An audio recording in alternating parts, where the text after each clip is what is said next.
Bonjour. Ce cours est réservé aux performances des systèmes asservis. Particulièrement, nous allons voir les deux performances, stabilité et précision. Et sans tarder, nous commençons avec la stabilité. Donc, pour savoir le sens physique de la stabilité, on considère une surface quelconque, comme le montre la figure ici, et on considère une bille. Donc, on place cette vis au sommet de cette surface-là. Dans cette position, on la met en équilibre et on essaie de communiquer à cette bille une petite force, qui peut être par exemple une perturbation, qui est capable de la déplacer de cette position d'équilibre. Donc, on lui communique une petite force. Cette bille-là va évidemment se déplacer de cette position et va s'éloigner. Donc, il ne va pas revenir à cette position d'équilibre. Donc, lorsqu'on lui communique cette perturbation-là, il va s'éloigner de la position d'équilibre, il ne va pas y revenir. Cette position d'équilibre s'appelle une position d'équilibre instable. Maintenant, si on considère cette bille dans une autre position, ici, horizontale, et on déplace cette bille de cette position d'équilibre, on lui communique une petite force. Donc, cette bille, évidemment, elle va se déplacer et va s'immobiliser au voisinage de cette position, mais bien sûr dans une autre position d'équilibre, qui n'est pas exactement la première. Donc, cette position d'équilibre est appelée position d'équilibre stable. Maintenant, on met cette bille sur cette position d'équilibre ici.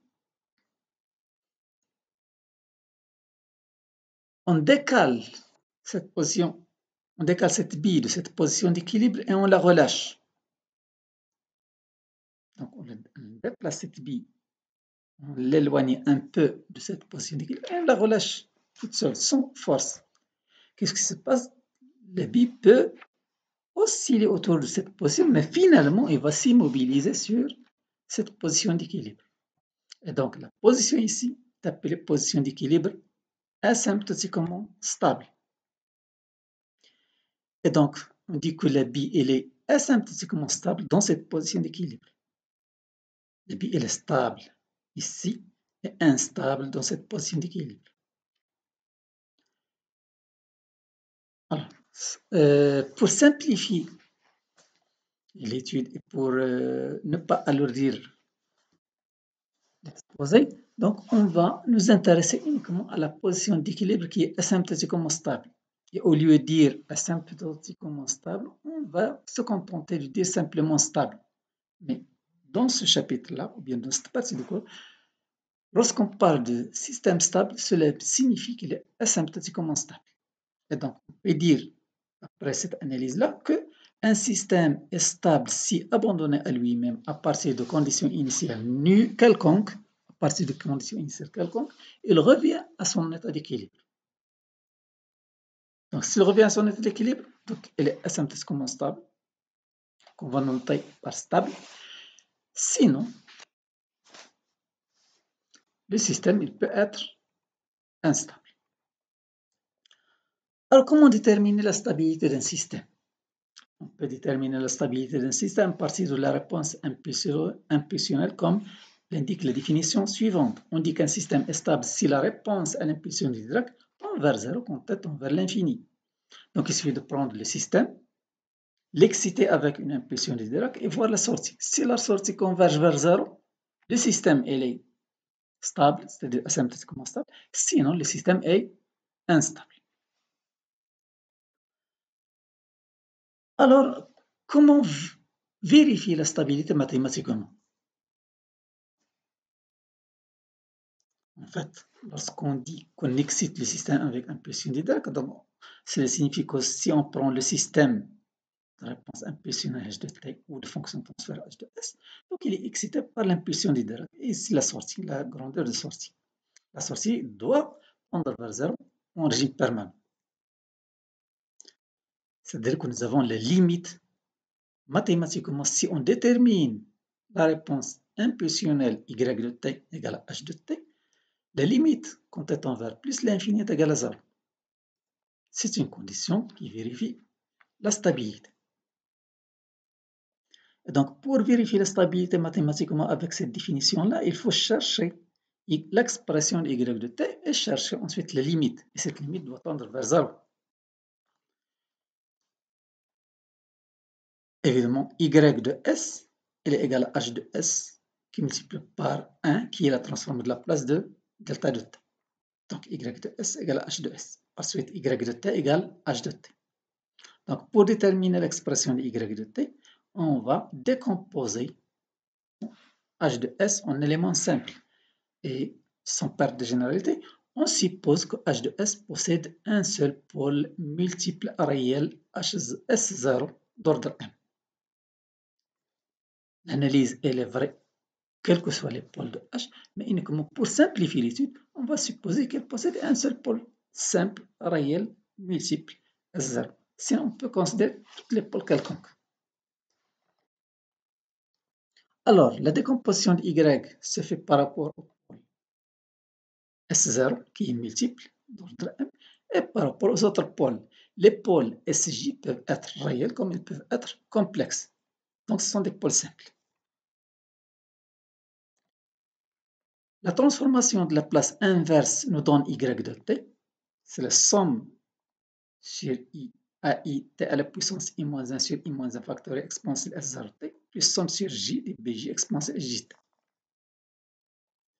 L'étude de la stabilité nous montre que la limite quand étant vers l'infini de y de t doit tendre vers 0. Et cela revient à dire que, bien à imposer que les exponentielles S0t et exponentielle sjt pour j allant de 1 à n-1 à n-m doivent tendre vers 0 quand étant vers l'infini.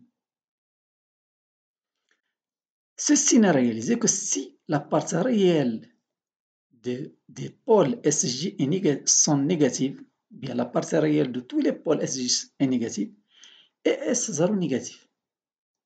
Et donc, on aura y de t tend vers 0 quand étant vers l'infini si S0 négatif et la partie réelle de Sj négative.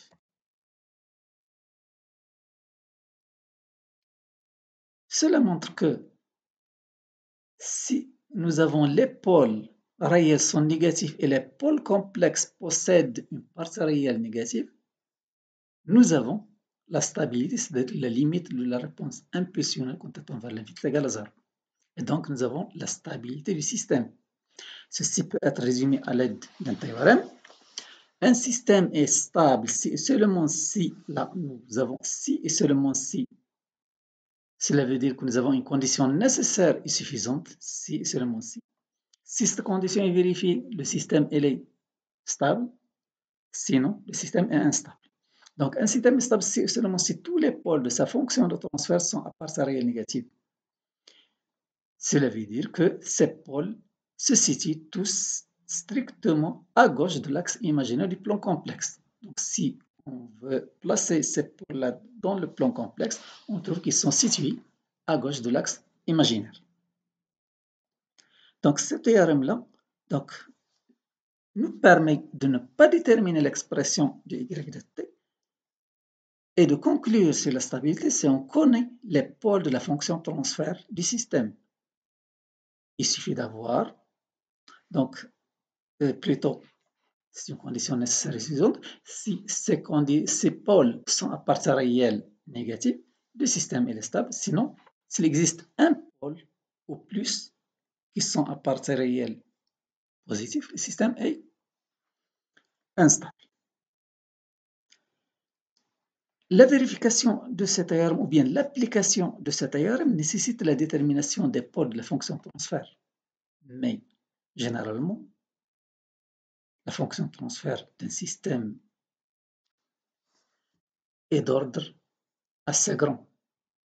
Et chercher les pôles sans calculateur est un peu délicat, car ça nécessite la résolution d'un polynôme d'ordre n qui est assez grand.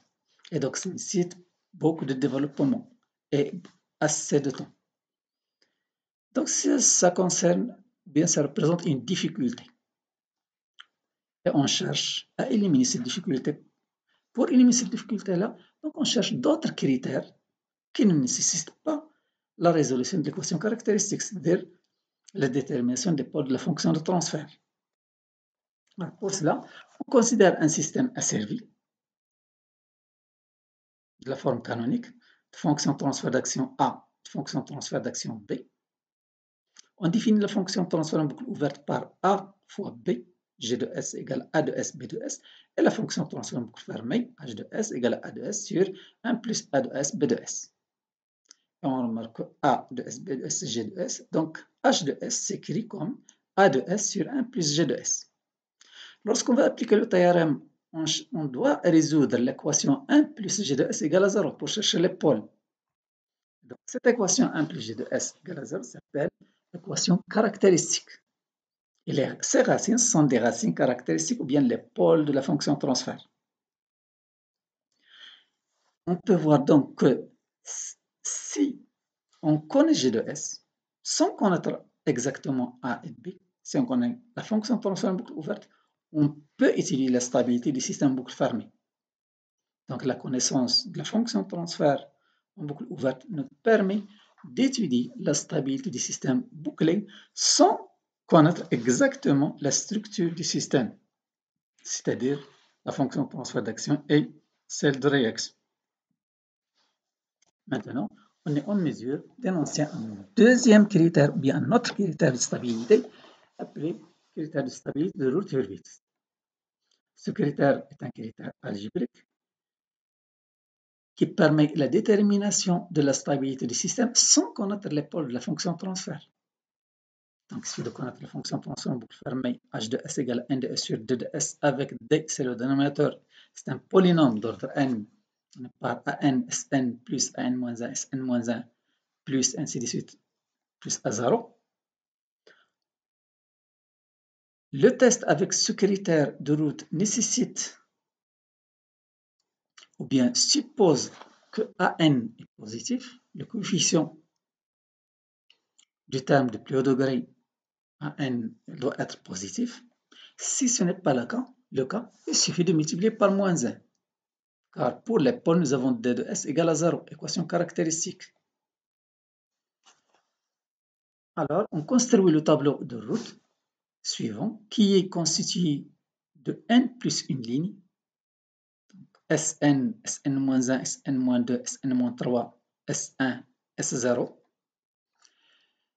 Pour le remplissage de ce tableau, on commence par remplir la première ligne correspondant à Sn. Donc, le remplissage de cette ligne se fait à partir du dénominateur de la fonction transfert en boucle fermée.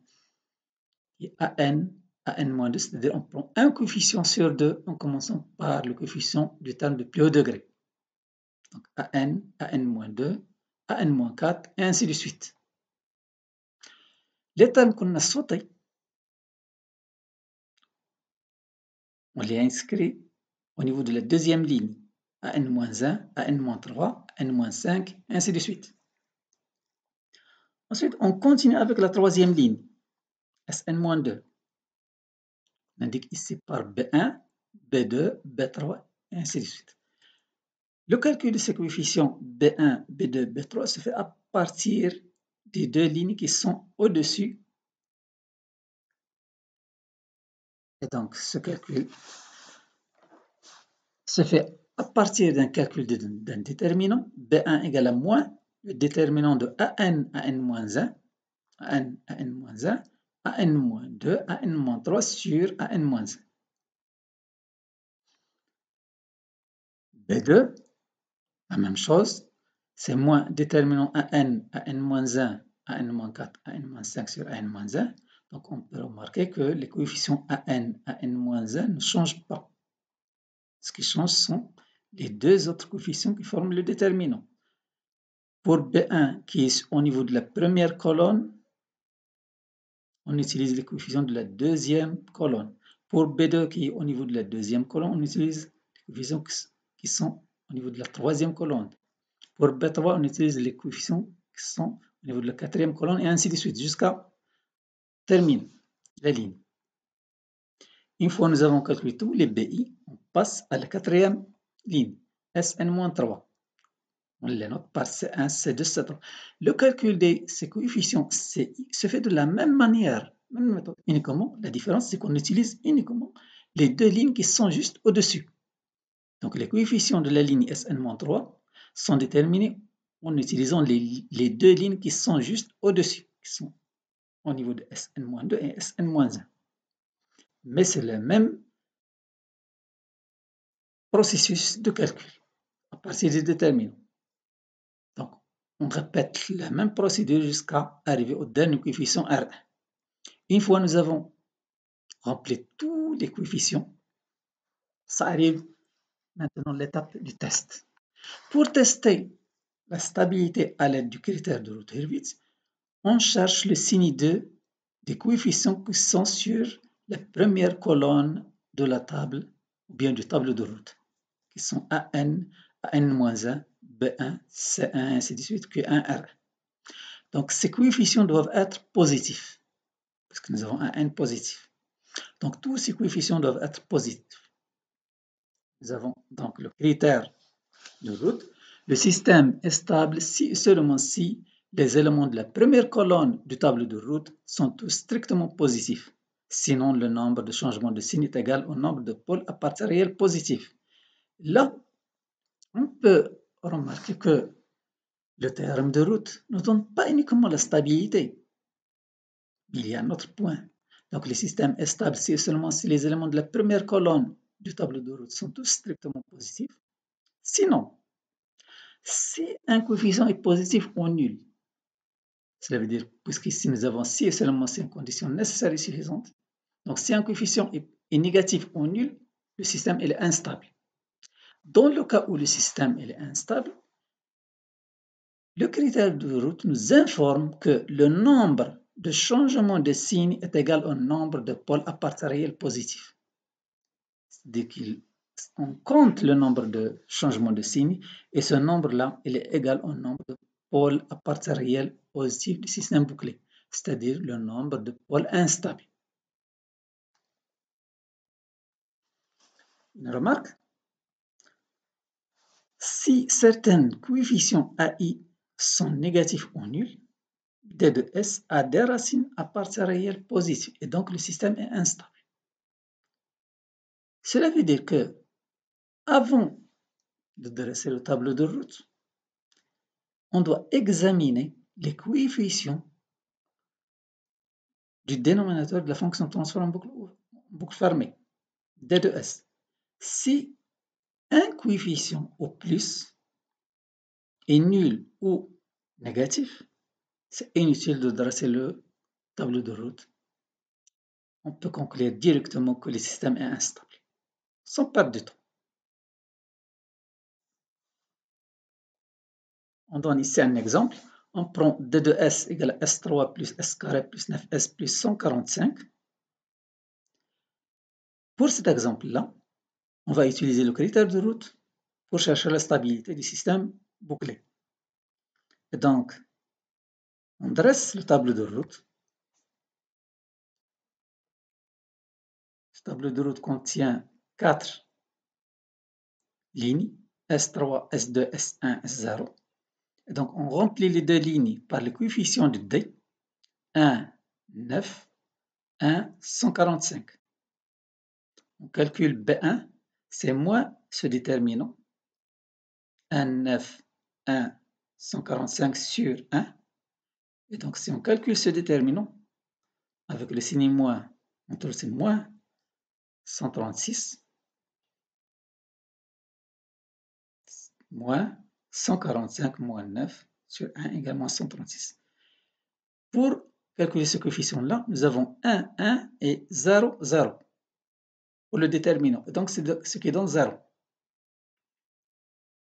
Pour ce coefficient, c'est moins ce déterminant 1, 145 moins 136, 0, divisé par moins 136, ce qui donne 145.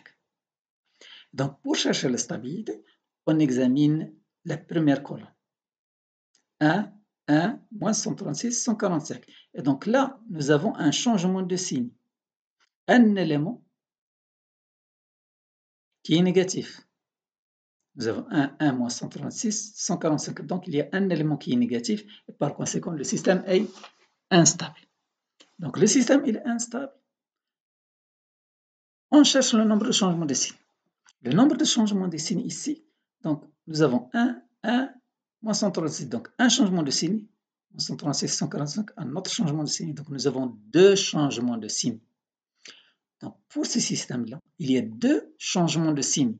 Et par conséquent, il y a deux pôles qui sont instables. Deux pôles en boucle fermée qui sont instables. Si on résout D de S égale à 0, lorsqu'on résout l'équation D de S égale à 0, on trouve les racines de D de S. Les racines de D de S sont moins 5, 2 plus J5 et 2 moins J5. Et donc, on peut factoriser D de S sous cette forme-là ici. Mettons en évidence les pôles. Moins 5, 2 plus J5 et 2 moins J5. Et donc, nous avons deux pôles, ou bien deux racines caractéristiques de D, deux racines qui sont à partie réelle positive, qui est 2. Et donc, deux racines à partie réelle positive égale au nombre de changements de signe qu'on a compté à partir du tableau de route. Un deuxième exemple, nous avons ici un système bouclé avec une fonction A, fonction de transfert d'action, fonction de transfert de retour 1 sur S plus 2. On peut déterminer la fonction transfert en boucle fermée H de S, polynôme du numérateur sur D, D qui est un polynôme d'ordre 4, S à la puissance 4 plus 4 S3 plus 13 S carré plus 8 S plus 22. Donc, on applique le critère de route, on dresse le tableau de route formé de 5 lignes. Au niveau des premières lignes, les deux premières lignes, nous avons les coefficients du dénominateur 1, 13, 22, 1, 13, 22, 4, 8, 0, 4, 8, 0. On détermine les coefficients de S2 qui sont déterminés à partir des deux lignes S3 et S4. En calculant les déterminants, on trouve 11, 22, 0. On applique la même démarche montrée au niveau du critère de route. Et on passe ensuite à la ligne S1. Au niveau de la ligne S1, on trouve toute la ligne est nulle. 0, 0, 0. Lorsqu'on a cette situation-là, évidemment, le 0 au niveau de la première colonne, ça indique que le système est instable. Donc, le système est instable. Ça, c'est une information qu'on peut tirer à partir du critère de route. Mais le critère de route aussi peut être utilisé lorsqu'on a toute la ligne est nulle. Lorsqu'on a toute la ligne est nulle, on peut tirer une autre information à partir de l'analyse de route. Donc, nous avons cette ligne nulle.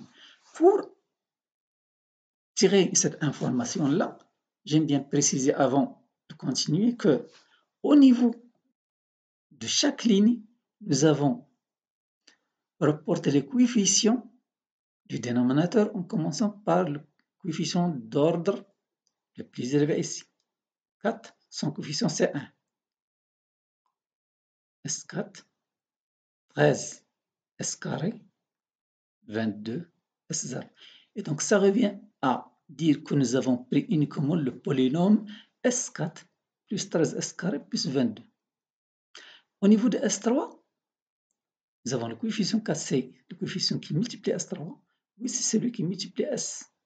Et donc ça correspond à 4S3 plus 8S. Donc là, on peut voir que au niveau de chaque ligne, nous avons un polynôme. Ces polynômes, évidemment, sont des polynômes auxiliaires.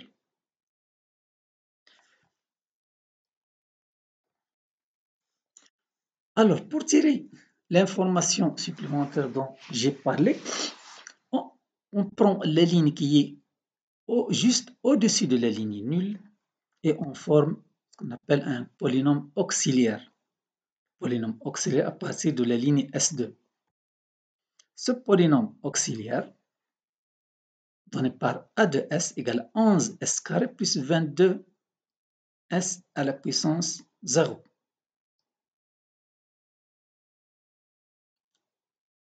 C'est-à-dire 11S carré plus 22. Qu'on peut mettre sous la forme 11 facteur S carré plus 2.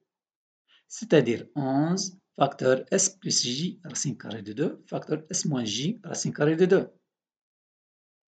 Et donc on peut voir que A de S, le polynôme auxiliaire, possède une racine imaginaire pure racine carrée de 2. Cela veut dire que les racines de A de S, c'est une racine oscillatoire. La théorie de Root montre que les racines de A de S sont racines de D de S, le dénominateur de H de S. Et donc, ces racines-là, J racine carrée de 2 moins J racine carrée de 2 sont racines du dénominateur de la fonction H de S.